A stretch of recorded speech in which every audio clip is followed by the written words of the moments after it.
Ask any group of people what organization is most responsible for revolutionary advances in space technology, and there is little doubt their answer would be NASA. Clearly, over its long history, NASA has been one of the most innovative and exciting change agents the world has ever seen, proving that we can accomplish great things if only given a goal and the opportunity. That feeling has been firmly imprinted on the NASA DNA and continues to motivate all those who push the envelope of technology. But rather than just rest on its laurels, NASA is moving to expand its role as a change agent in new and exciting ways. In order to do this, the NASA culture will need some minor tweaking first.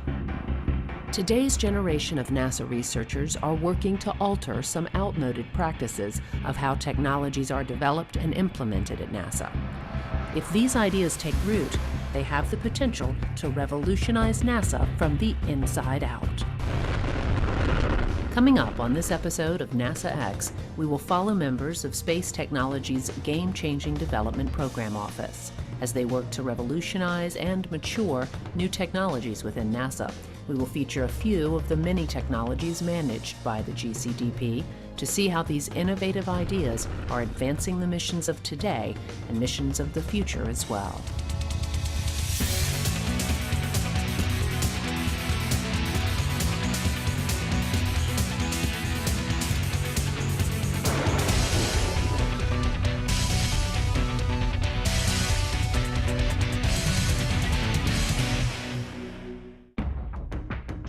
NASA has a long and storied past. In its short history, the agency has accomplished truly breathtaking achievements, forever changing how humans view themselves in the universe.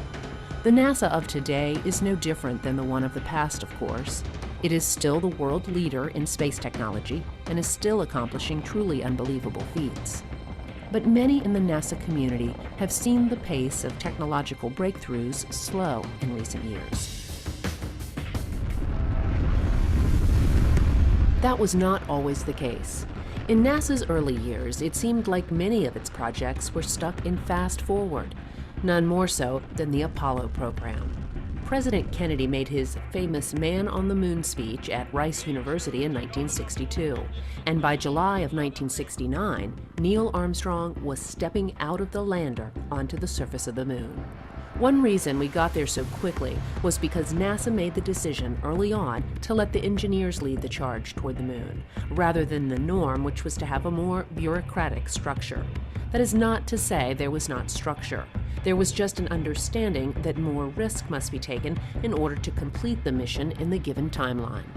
But as the Apollo program retired and the shuttle came online, a shift began. The culture within NASA became much more risk-averse and, rightly, more focused on safety and successful missions. But with this new posture, less focus went into the development of transformative technologies.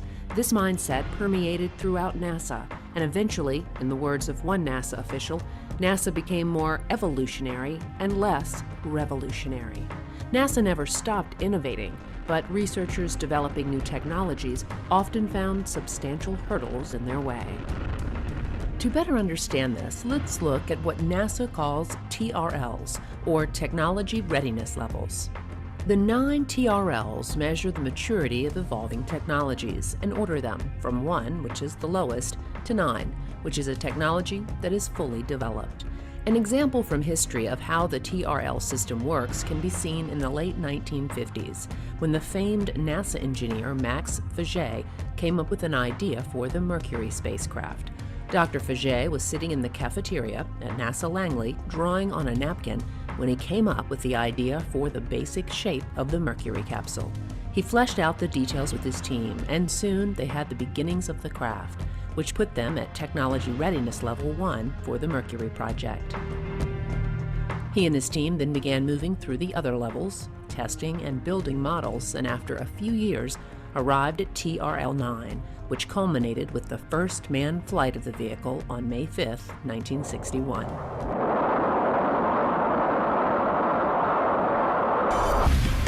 The same basic concept is still used today.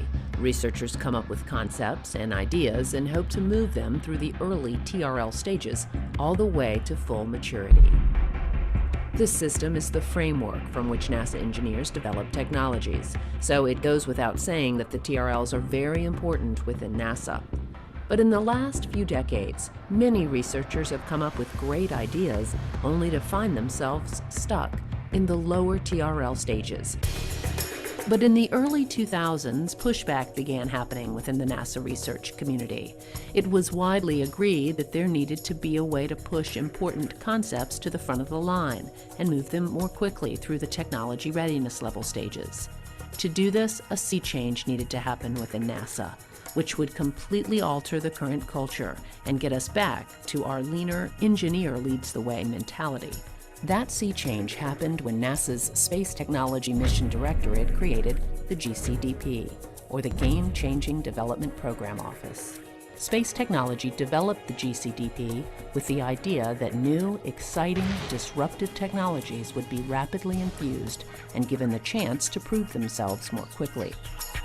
If you look at the Space Technology program, especially if you look at the Game Changing program within, our projects are about 2 years long with an option to extend them for a third year. So basically we are carrying on executing our existing portfolio, and by the end of the year we will develop dozens of new technologies that we can make available to other programs within space technology, other stakeholders such as human explorations under the AES project, or maybe we can pass on technologies to Science Mission Directorate as well. The idea here is to take some more risks and to do some things instead of incrementally, but in a transformative or disruptive way. Let's look outside of the box. Let's look for completely different ways of doing technology. And so the idea is that we can afford to take risks and target technologies that will hopefully have orders of magnitude improvement that can do things that we've never been able to do before. With this idea firmly established, the team needed to begin looking throughout NASA to determine which projects would be first on the list. Somebody might have a great idea, a new way of doing navigation or communication, and they'll come and they'll pitch that idea to a PI. If the PI believes it's a good fit within our portfolio, that it meets game-changing metrics, that it's aligned well with agency priorities, then they'll develop what we call a New Start proposal, and they'll bring that to our program board. So they have to be a TRL3, and they've gone through the proof of concept. It's not basic research, it's not a scientist in the lab, but it's someone who's taken it and said, look, I've checked it out in a small way, a small scale, and it's proven itself. I need to get it from TRL3 to TRL5, through the Valley of Death, we call it. This term, Valley of Death, is apropos because this is where so many promising technology ideas falter. Generally, an idea in the TRL range of 1 to 3 are proof of concept ideas. But once they get into the TRL3 range, more often than not, excess funding and time needs to be spent on them to move them forward. This level is where so many technologies of the past fizzled out, but one of Game Changing's central goals is to grab the hand of some of these ideas and lead them through this valley of death and on to actual missions. What we are doing here in Game Changing is we're taking a bunch of technologies in this 3 to 6 range, and we're rapidly advancing them. We can take selective ones, the best ones that we can find, we can advance them for a 2 to 3 year period, we can mature them from this lower TRL to where they can be used by projects and missions, and then we can go on to the next one and do it again and again and again.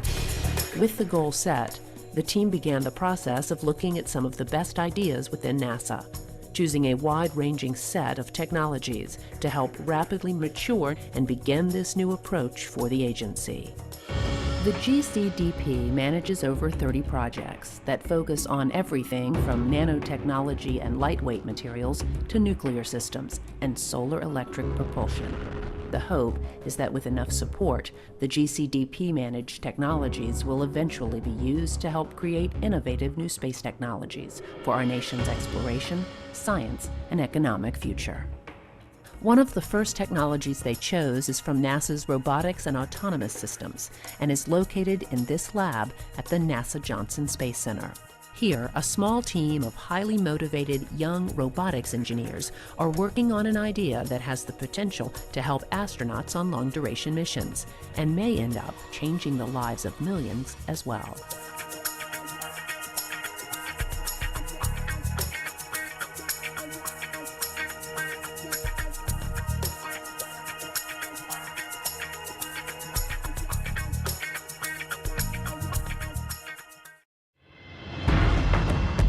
One of the first Space Technologies GCDP projects we will explore is located in this lab at the NASA Johnson Space Center.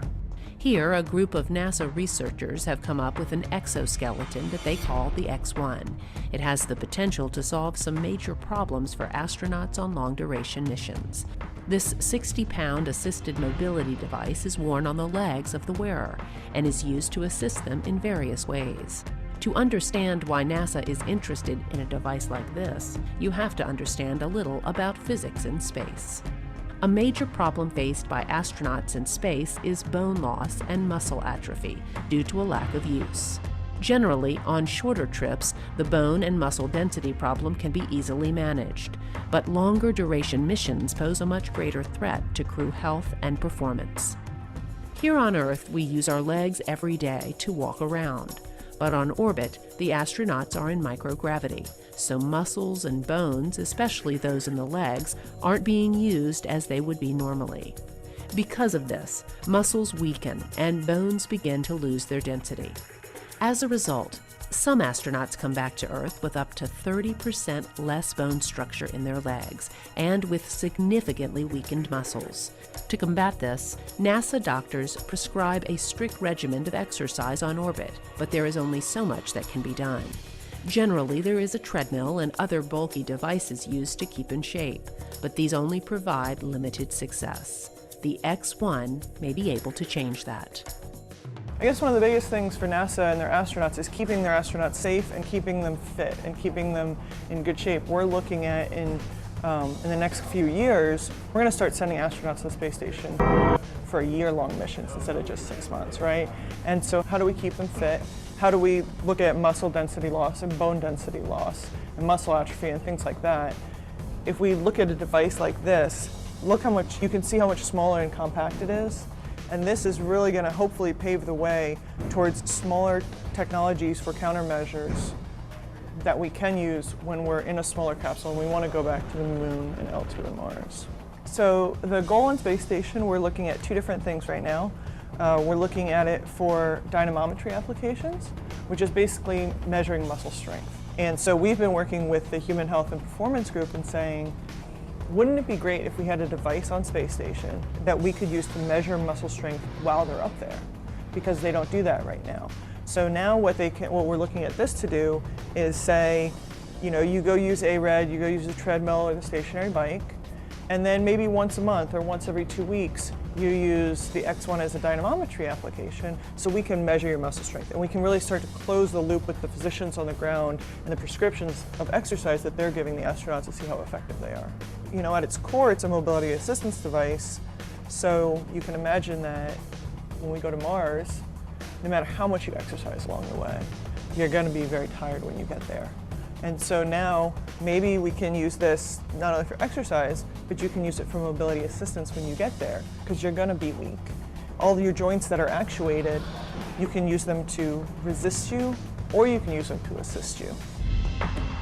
NASA is very interested in the X-1 for use in space, and this same device could also be a game changer for anyone who needs rehabilitation, like stroke victims.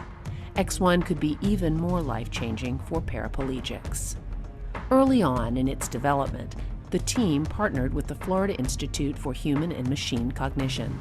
This group has been working on a mobility device that could serve as the legs for wheelchair-bound patients.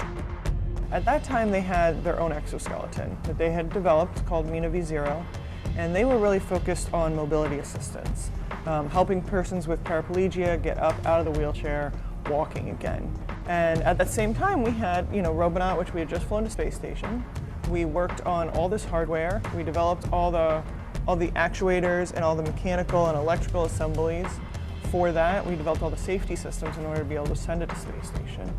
And so we said, well, why don't we come together? We take that knowledge that we have about building these structures, and we'll take the knowledge that you guys have with assisted mobility and your high-level software, and we'll come together and build X1. And so X1 is really about improving life for people here on Earth and in space. The X1 has the potential to change the lives of anyone suffering from limited mobility. When asked, many paraplegics say just being able to stand, reach the top of a shelf, or have a conversation with another person at eye level can improve their quality of life significantly. Much work is going into the X1 to make it accessible to as many people as possible. It is relatively lightweight and has been designed in a way where it can be adjusted to fit many different body types. And for persons who have lost their ability to walk, there's also a pre-recorded walking gait that can be adjusted to help them learn to walk again. In this iteration of the X1, paraplegics must still use crutches to help them balance and walk. But the hope is that the technology will develop to where the device can be utilized without crutches. You know, my mom has multiple sclerosis, and she is 80% kind of confined. And for a device like this to help her, that's something that she looks at saying, I wish I could have that. But in 10 years from now, people won't be saying that. I think people will be saying, oh, let me go get that out of my closet because I'm ready to go out and walk around. Sometimes technologies develop slowly and incrementally, and sometimes things happen all at once. It's a term, the tipping point. I think with this type of technology, we've actually found a tipping point where the actuation technology is there, the computation technology, the applications for spaceflight, and the willingness and people's interest in this type of technology. And all these things converging at once, I think that's what makes something, that's how the game has changed. All these technologies happen at the same time, and people are grasping that opportunity to really to make a difference. So it's not only changing the lives of astronauts, improving their health, but it's also improving lives here on Earth. We feel that it's not just game-changing, it's actually life-changing.